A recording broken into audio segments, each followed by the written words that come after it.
warahmatullahi wabarakatuh. Waalaikumsalam warahmatullahi wabarakatuh. Jumpa lagi dengan saya Mahmud Ujung. Di sini kita sudah kedatangan tamu besar, yaitu Ustaz Dr. Jamak Sari Hasballah LCMA. Apa kabar Ustaz? Sehat Ustaz Mahmud. Bagaimana kabarnya? Sehat juga Ustaz. Alhamdulillah.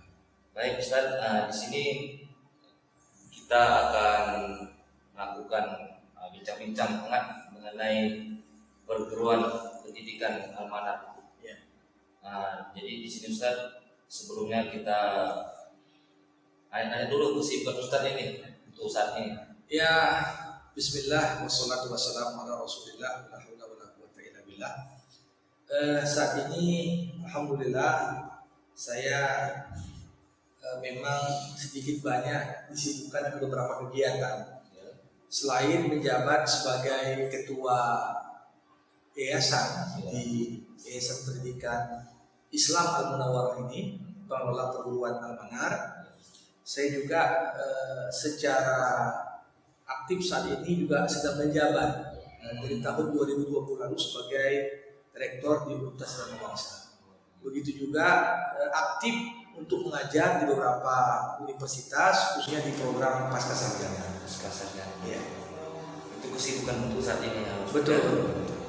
Kemudian Ustaz, untuk mengenai sekilas tentang sejarah tonggak berdirinya Al-Manar ini, Yayasan Al-Munawwarah ini, kira-kira bagaimana? Ya, tentunya kalau kita berbicara tentang Yayasan Pendidikan Islam Al-Munawwarah, ini bisa dikatakan satu yayasan yang saat ini boleh jadi kebanyakan pengurusnya sudah masuk generasi kedua saat ini. Generasi kedua. Iya, jadi kalau kita lihat dari sejarah, inisiasi dan pemikiran untuk pembentukan yayasan ini sebenarnya sudah mulai itu dari tahun 90-an akhir, tepatnya mungkin di awal 98 itu bahkan sudah diawali dengan memulai pembangunan beberapa building yang sampai saat ini menjadi bagian dari tonggak sejarah dalam perjalanan perguruan kita. Tahun 98 itu akte yayasan, pendirian yayasan itu sudah dibuat, dan waktu itu tentunya selain ada 5 orang pembina yayasan yang istilahkan kemudian 5 orang pendiri yayasan ini, setidaknya bisa kita katakan ada inisiator untuk lahirnya yayasan pendidikan ini. Termasuk di situ ayahanda Profesor Dr. Hasballah Taib dengan beberapa koleganya dari beberapa jamaahnya, termasuk banyak di antara mereka itu dari golongan para pengusaha. Ada Pak Irfan Mutiara, alhamdulillah sampai saat ini masih sehat walafiat. Ada Pak almarhum TM Razali yang sudah meninggal beberapa saat lalu. Ada Pak Arifin Kamdi, ini juga sudah mungkin di antara pendiri yayasan. Ini Pak Arifin yang meninggal kedua setelah Pak yang pertama, Pak Sulaiman, Mustafa Sulaiman. Nah, jadi 5 orang pendiri inilah yang kemudian punya jasa besar. Mereka lah yang bukan hanya mendirikan yayasan, tapi bisa dikatakan modal awal berdirinya kampus ini, dari mulai tanah, pembangunan, dan fasilitas yang ada, ini juga mereka orang-orang yang bisa kita katakan berjasalah meninggalkan warisan dalam bentuk aset dan visi misi kepada kita selaku pelanjut. Nah, kalau kita lihat sebenarnya data tercatat itu dari tanggal 7 Juli 1999 itu sudah mulai dilakukan tatap muka pertama untuk unit pendidikan yang dikelola Yayasan Pendidikan Al-Munawwarah. Dalam hal ini pesantren Al-Manar. Jadi dari Juli tanggal 7/99 itu sudah ada beroperasi pesantren Al-Manar, sudah menerima santri tinggal di asrama, dan mereka itu ya bisa dikatakan santri-santri awal yang datangnya dari berbagai tempat, ya, macam daerah, betul. Karena waktu itu start pertama di jalannya pesantren, program untuk aliyah itu sudah ada kelas 1 dan kelas 2. menerima beberapa santri pindahan. Begitu juga di sanawiyah sudah ada kelas 1 sanawiyahnya. Jadi kalau kita hitung-hitung sampai saat ini sudah kurang lebih 22 tahun lah kiprah pendidikan Al-Manar. Dalam hal ini diawali dengan pesantren hingga sekarang ini alhamdulillah sudah muncul begitu banyak unit-unit pendidikan yang juga punya peran besar dalam mengembangkan dan mengepakkan sayap kemajuan bagi Yayasan Pendidikan Al-Munawwarah ini. Oke. Untuk latar belakang berdirinya sekolah ini dilatar belakangi oleh mungkin di daerah sini belum ada sekolah atau bagaimana kira-kira? Ya, begini. Tentunya kita sebagai pertama bangsa Indonesia, yang kedua secara khusus kita juga bagian dari umat Islam. Kita semua kan menyadari ada tanggung jawab besar di diri kita masing-masing. Bagaimana kita bisa berkiprah dan mengambil andil dan peran dalam mencerdaskan kehidupan bangsa. Nah, tentunya kalau kita perhatikan latar belakang para pendiri dari yayasan ini, mereka bisa dikatakan orang-orang yang sudah sangat mapan dan sudah sejahtera secara finansial. Maka disinilah mulai ada kegelisahan dan perhatian besar untuk bagaimana bukan hanya mereka mencari keuntungan dan kekayaan semata di kehidupan dunia ini, tapi kira-kira apa yang dibawa sebagai bekal untuk kehidupan akhirat. Jadi memang semangat religius ini yang kalau kita perhatikan modal yang saya kira sangat penting, sehingga para pendiri ini coba dibayangkan mereka rela mungkin satu building itu diperkirakan nilainya waktu itu ratusan juta. Kalau orang tak dilandasi oleh semangat untuk berinvestasi akhirat, ya mungkin dia akan lebih mau untuk beli ruko atau investasi di yang tempat-tempat lain. Tetapi di sini yang perlu untuk kita ingat, Yayasan Pendidikan Islam Al-Munawwarah sesuai dengan namanya. Al-Munawwarah itu kalau dalam bahasa Arab kan diambil dari akar kata nawwara, yang akar katanya itu nur, cahaya. Jadi munawwarah sendiri yang tercahayakan, Jadi kalau ditanya apa terbelakang, ya saya kira ini motivasi keagamaan yang kuat satu sisi, dan yang kedua bisa dikatakan waktu itu di wilayah sekitar Medan Johor ini ya memang walaupun wilayah ini mayoritas muslim, tetapi untuk lahir sebuah sekolah yang punya visi yang seperti yang kita usung, apalagi di awal itu kan program yang dikembangkan bentuk pesantren. Bisa dikatakan di awal berdirinya Al-Manar hampir tak ada pesantren di wilayah Medan Johor ini. Jadi karena Al-Manar sendiri bisa dikatakan ada sebelum beberapa pesantren yang muncul dewasa ini. Untuk itu latar belakang ini, apalagi salah satu pendiri Pak Almarhum Arifin Kamdi, ini memang beliau dibesarkan di wilayah ini, keluarga besarnya di daerah sini. Maka dari itulah termasuk lahan kita dapat juga di wilayah ini. Dan kita melihat bagaimana sejak awal berdiri masyarakat khususnya di lingkungan 7 Jalan Karya Bakti ini alhamdulillah cukup welcome dan mensupport apa yang menjadi kegiatan kita sejak awal. Alhamdulillah. Baik Ustaz, kalau kita lihat dari berdirinya perguruan ini, apakah pasang surut dalam menjalankan sebuah perguruan yang paling tinggi diraih, dan kemudian yang paling rendah pernah terjadi itu seperti apa? Kalau berbicara tentang pasang surut, sesuatu hal yang wajar bagi setiap organisasi, termasuk di dalamnya perguruan Al-Manar, Yayasan Pendidikan Islam Al-Munawwarah, kita juga mengalami yang namanya pasang surut. Usia 22 tahun mungkin bagi manusia itu sudah dianggap udah mau tamat S1 dia. Betul. Udah siap-siap mau nikah, kan begitu kan? Tapi bagi semua perguruan, bagi semua institusi pendidikan, usia 22 tahun itu belum ada apa-apanya. Kita bandingkan saja misalnya dengan Universitas Al-Azhar Mesir, Mesir. yang usianya sudah lebih dari 1000 tahun. Betul. Nah ini memberikan gambaran kepada kita bahwasanya apa? Penting sekali bagi kita untuk memahami mana titik awal. Dari sejak awal lahir Al-Manar ini sudah menjadi buah bibir di tengah masyarakat. Kenapa?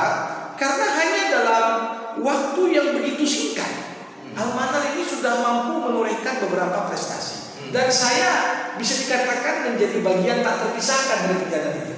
Saya tahun 99 ketika buka Al-Manar itu tercatat dan terdaftar sebagai santri untuk tingkat aliyah di kelas 1. Jadi saya sempat belajar di Al-Manar. Hanya tak sampai setahun saya belajar di SMA di aliyah Al-Manar, pesantren Al-Manar. Kemudian saya mendapatkan beasiswa untuk melanjutkan pendidikan tingkat aliyah di Qatar.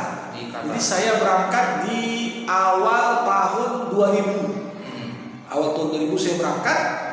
Ya, saya mulai pendidikan itu di bulan Juli. Jadi nggak sampai saya selesaikan kelas 1 aliyah, saya sudah berangkat.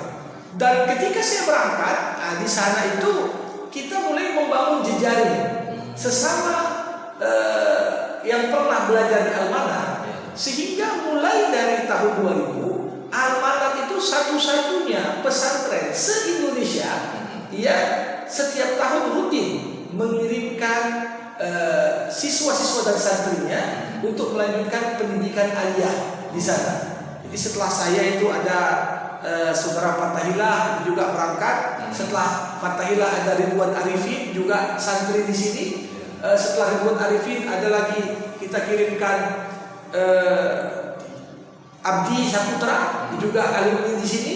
Ya, kemudian Abdi juga dikirimkan setelah itu beberapa. Hanya saja kemudian seiring dengan perubahan beberapa kebijakan yang diberlakukan di negara Qatar, maka kesempatan itu pun kemudian sedikit perlu kita bina hubungan baru untuk dapat melanjutkannya. Jadi bagi lembaga pendidikan yang usianya ketika itu bisa dikatakan kurang dari 5 tahun, tapi sudah punya kiprah internasional, ini saya kira sesuatu yang cukup membanggakan dan boleh jadi banyak pesantren-pesantren usianya mungkin puluhan tahun belum pernah ada akses ke luar negeri. Nah, dengan diterimanya mahasiswa kita dan santri kita di sana, ini kan artinya ada pengakuan dalam tingkat internasional terhadap kapasitas dan kemampuan yang dihasilkan oleh sekolah ini. Jadi bisa dikatakan 10 tahun pertama itu ini begitu cepat perkembangan Al-Manar. Waktu itu bahkan bisa dikatakan bagaimana di 5 tahun awal ini cukup banyak anak-anak pejabat baik di provinsi Aceh maupun provinsi Sumatera Utara yang kemudian ikut menjadi santri di kita. Jadi tak usah jauh-jauh kalau kita katakan sekarang dari santri-santri awal Al-Manar itu sudah ada yang bergelar doktor, sudah ada yang bergelar dokter, sudah ada yang bergelar master, bahkan mereka juga tersebar di berbagai tempat untuk kemudian memberikan sumbangsi untuk pengembangan nama besar Al-Manar yang lebih baik. Nah, tapi kalau kita bercerita tentang fase kemunduran, memang kalau sesuatu itu cepat maju, ini juga tantangan untuk menjaga ritme langkah yang cepat itu juga semakin besar. Betul. Ya, kalau misalnya memang langkah kita itu lambat, ya tak nampak mundurnya, kan begitu. Tapi kalau kita berjalan dengan cepat, ini begitu kita mengurangi kecepatan saja, orang sudah memperhatikan. Ini kok nggak cepatnya? Kalau kecepatannya kok nggak sama seperti yang sebelumnya? Betul. Maka kalau kita lihat, memang di beberapa tahun pertama Al-Manar khususnya pesantren waktu itu dipimpin oleh Direktur Pendidikan Al-Manar Ustadz Hamdani Khalifah yang saat ini menjabat sebagai Direktur Pesantren Nurul Ulum di Lok Sumawi Aceh Utara. Nah, sepeninggal Ustadz Hamdani meninggalkan Al-Manar, ketika itu ya terjadilah suksesi di direktur, naiklah Ustadz Lutfi Basi, ya di awal-awal juga mampu untuk menjaga ritme langkah yang baik.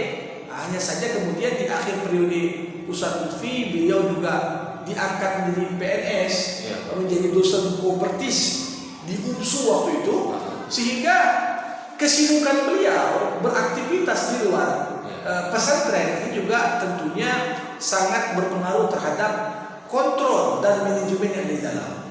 Sehingga mulai dari tahun 2006 itu tidak ada lagi istilah direktur. Kebijakan yang diambil oleh yayasan ketika itu Prof. Hasballah, tidak ada lagi yang namanya direktur.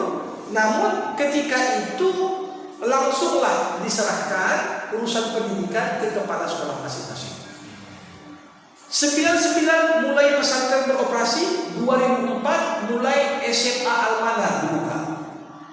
2004 waktu itu kepala sekolah pertama adalah Pak Almarhum Pak Mukhlis Lubis. Ya, waktu itu juga kiprah SMA Al-Manar cukup luar biasa. Bahkan masih siswa-siswa yang masuk itu banyak yang orang tuanya ekspatriat. Artinya orang tuanya kerja di Qatar, kerja di luar negeri, anaknya dikirimkan ke kita. Dan untuk alumni pertama ini rata-rata masuk PTN. Alhamdulillah. Ya, bahkan ada yang masuk Universitas Telkom waktu itu, ya, dan banyak sekali ya yang sampai sekarang bisa dikatakan jadi kebanggaan bagi kita. Nah, namun seiring dengan tadi saya katakan ada masalah sedikit pada manajerial pendidikan di pesantren, sepeninggal tidak ada direktur. Di sini mulailah Al-Manar bisa dikatakan masuk pada fase kemunduran. Dan puncak dari itu semua adalah ketika 2007 ini kan UISU mulai masuk menyewa karena ada konflik di yayasan UISU, dan tentunya mengingat Pak Arifin Kamdi almarhum juga Prof. Hasballah bagian dari yayasan UISU, mereka waktu itu memfasilitasi adalah perkuliahan beberapa fakultas di sini. Nah, di sini yang menjadi satu sisi betul kalau dilihat dari satu sisi itu menjadi masalah bagi Al-Manar, tapi ternyata di balik berbagai masalah kalau kita sikapi dengan positif ternyata ada juga sisi-sisi positif dan keberkahan yang Allah limpahkan untuk Al-Manar. Apa itu? Memang secara kuantitas jumlah santri terus berkurang. Mulai 2006 itu jumlah santri terus berkurang, masuk UISU di sini makin sulit istilahnya. Kalau selama ini kan pesantren itu dianggap agak tertutup terhadap masyarakat luar. Ketika ada perguruan tinggi level UISU lagi yang mahasiswanya banyak bercampur di kampus ini, maka ini juga sedikit banyak menjadi masalah ya kalau telah kontrol kita. Hingga pada akhirnya santri terus berkurang. Belum lagi faktor ketika itu bisa kita katakan tsunami 2004 di Aceh, dan sebelum periode 2004 itu mayoritas santri di Al-Manar ini justru datangnya dari Aceh.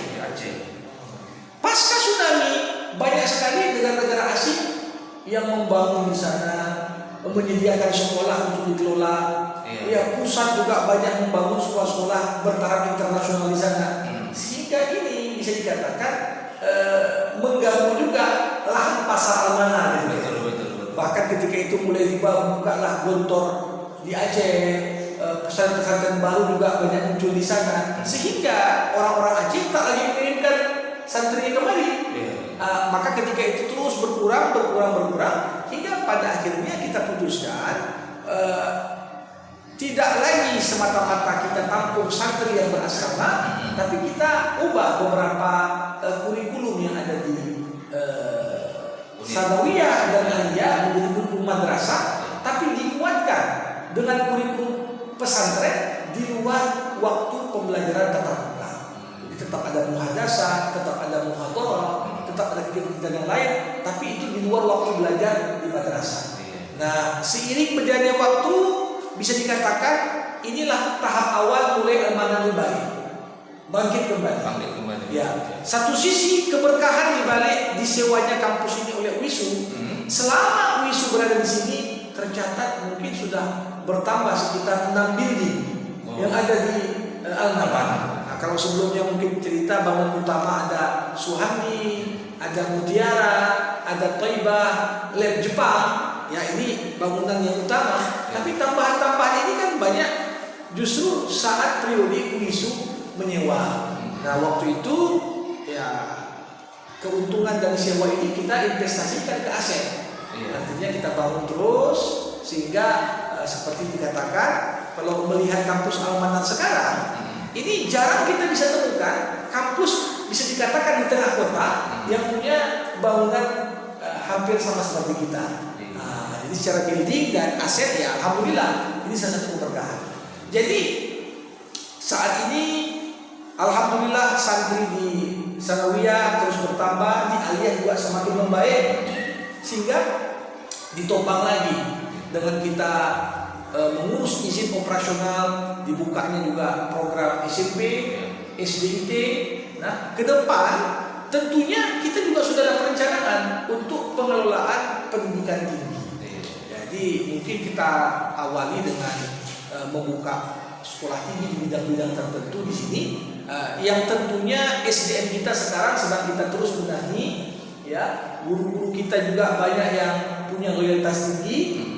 Begitu juga SDM yang kita punya juga semakin membaik. Ya ini kita harapkan jadi faktor pendukung untuk bisa Al-Manar ini bangkit kembali, bahkan melebihi capaian-capaian yang sudah diperoleh di tahun-tahun awal berdirinya Al-Manar ini. Seolah itu yang akan terjadi ke depannya begitu ya? Iya, iya betul. Ini dulu Ustaz. Iya, iya. Kemudian Ustaz, untuk visi Al-Manar dalam jangka pendek, menengah dan panjang, pesan kepada seluruh organisasi unit Al-Manar ini kira-kira apa ya Ustaz? Ya, kita harus sadar apapun yang menjadi visi spesifik dari masing-masing unit pendidikan yang ada di bawah Al-Manar, hendaklah jangan keluar dari visi umum dan harapan besar yang ditanamkan oleh para pendiri terlebih dahulu. Jadi kalau kita lihat tadi berbicara tentang 5 orang pendiri yang sampai saat ini masih ada 2 yang masih hidup tengah-tengah kita, selalu keduanya ini mengingatkan visi Yayasan Pendidikan Islam Al-Munawwarah itu apa? Untuk melahirkan ulama intelektual dan intelektual ulama. Wow, gitu ya. Melahirkan ulama intelektual dan intelektual ulama. Ini walaupun visi ini pernyataannya sangat pendek dan singkat, kalau kita ingin bedah ini ternyata maknanya cukup dalam. Karena banyak orang sekarang ya mungkin dikatakan mengaku-ngaku sebagai ulama, tapi belum tentu dia itu intelek. Iya betul. Ya, artinya mungkin kalau ilmu agamanya cukup mumpuni, tapi begitu dibawa kepada pembahasan tentang wawasan bagaimana menghadapi tantangan globalisasi, banyak orang agak gagap ketika harus dihadapkan berbicara tentang isu-isu yang menjadi perhatian masalah saat ini. Di sisi lain, banyak sekolah-sekolah bisa menghasilkan kaum intelek, tapi belum tentu intelek itu yang punya bekal ilmu agama yang cukup.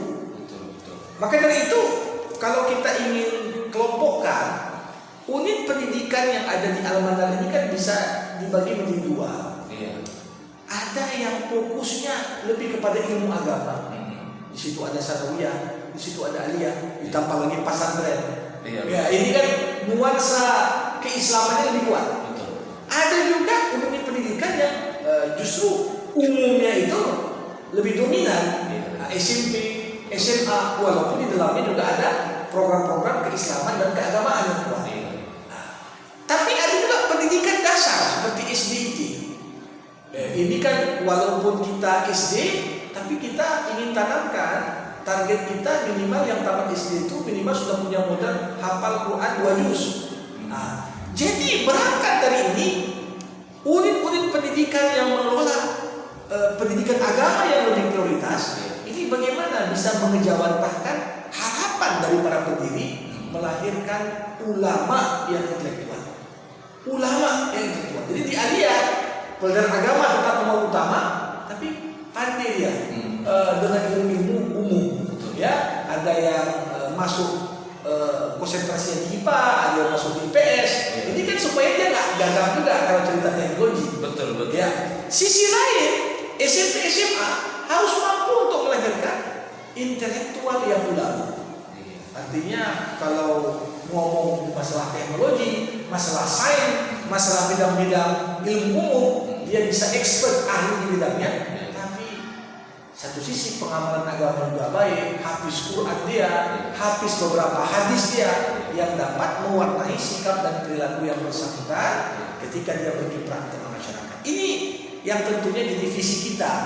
Kalau ditanya visi masa pendek, masa menengah, dan masa depan, dalam waktu dekat ya kita berharap, alhamdulillah banyak saat ini institusi pendidikan diuji tengah pandemi, ya banyak, dan tak semua institusi pendidikan bisa bertahan. Betul. Ya, banyak sekolah-sekolah tak mampu bayar gaji guru, terpaksa harus tutup dan lain sebagainya. Nah, tapi alhamdulillah dalam waktu dekat ini Al-Manar dengan segala keterbatasan yang ada, tapi kita tetap mampu menunjukkan eksistensi. Bahkan di saat banyak sekolah asupan murid baru itu berkurang, justru Al-Manar tetap eksis, bahkan beberapa yang pendidikan terus bertambah. Betul. Ini satu sinyal positif. Untuk jangka pendek, harapan kita jumlah siswa kita terus bertambah, santri kita bertambah. Ini insya Allah akan kita godok lebih lanjut, dan kita juga terus dalam konteks kerjasama membangun jejaring internasional. Hanya saja begini, kita kan masih ada komunikasi saat ini dengan Timur Tengah, dengan India untuk mengirim alumni-alumni kita, tetapi kita juga perlu siapkan betul. Bukan hanya kuantitas kita bertambah, tapi kualitas kita juga bisa mendapatkan pengakuan. Jadi kuantitas inilah yang perlu seimbang dengan kualitas. Maka dari itu, untuk jangka menengah ini kita berharap ya dengan terus bertambah fasilitas kita pun bisa terus ditingkatkan. Mungkin dalam waktu dekat ada revitalisasi beberapa bangunan, termasuk ya wilayah kantin. Apabila mencukupi biaya kita, ya nanti kita coba akan tambah kapasitas ruangan-ruangan baru bagi unit-unit yang terus. Nah, untuk masa depan jangka panjang, seperti saya katakan, kita terus sedang menggodok menyiapkan SDM yang cukup. Ya, bahkan kita sudah ada wacana membuka sekolah tinggi. Sekolah tinggi di Al-Manar ini sebagai bagian dari kulit penopang. Jadi bisa saja orang masuk dari TK sampai kuliah S1 di Al-Manar saja. Kita akan jadi kalau istilah sekarang ada one stop shopping. Kita mengkonsepkan one stop schooling. Jadi dari awal dia masuk sampai tamat di sini aja ya, tak perlu jauh-jauh. Dan memang potensi itu ada. Kenapa? Karena wilayah Medan Johor ini kan bisa dikatakan daerah pemukiman. Karena dia daerah pemukiman, ya orang pun berdomisili di sini banyak. Terus bertambah komplek-komplek baru. Kota Medan juga makin macet. Kalau bisa dekat, akan jauh. Kan gitu. Nah, ini yang kita baca sebagai peluang pasar untuk bisa kita kembangkan di Al-Manar. Kira-kira sekolah tinggi itu akan berdiri kapan? Ya, untuk tahap pengurusan izin dalam 1-2 tahun ini akan clear, karena kita juga sudah rumuskan beberapa apa program-program studi yang ingin kita usulkan. Kita sudah pernah dulu mencoba untuk membuka sekolah tinggi ilmu Al-Quran, ya, cuma terkendala pada SDM juga waktu itu, sehingga kita juga pernah mengusulkan untuk sekolah tinggi ilmu kesehatan, buka semacam program studi keperawatan dan kebidanan. Hanya juga terkendala di masalah SDM dan sarana prasarana waktu itu. Ini dalam waktu dekat ini yang ingin kita godok mungkin di bidang perbankan syariah, serta dalam bidang psikologi Islam. Jadi zaman sekarang ini kan makin banyak tuntutan yang berat dalam hidup, menyebabkan banyak orang stres. Betul. Jadi ini perlu psikolog-psikolog yang memang kuat dasar keislamannya, dikawinkan ilmu keislaman itu dengan teori-teori psikologi modern. Betul. Sehingga kalau zaman sekarang psikolog itu belajar teori Freud, teori-teori dari barat yang kadang-kadang tidak komprehensif memandang manusia itu sebagai manusia. Iya, betul. Maka di sini kita perlu untuk mengawinkan ilmu itu dengan ilmu agama. Belum lagi memang setahu saya sampai saat ini di Sumatera Utara belum ada satupun universitas ataupun institut yang membuka prodi psikologi Islam tadi. Iya, betul. Yang saya tahu data singkat itu baru ada di Sumatera Barat, IAIN Bukit Tinggi ya, IAIN di Sumatera Barat yang dalam hal ini punya program studi tersebut.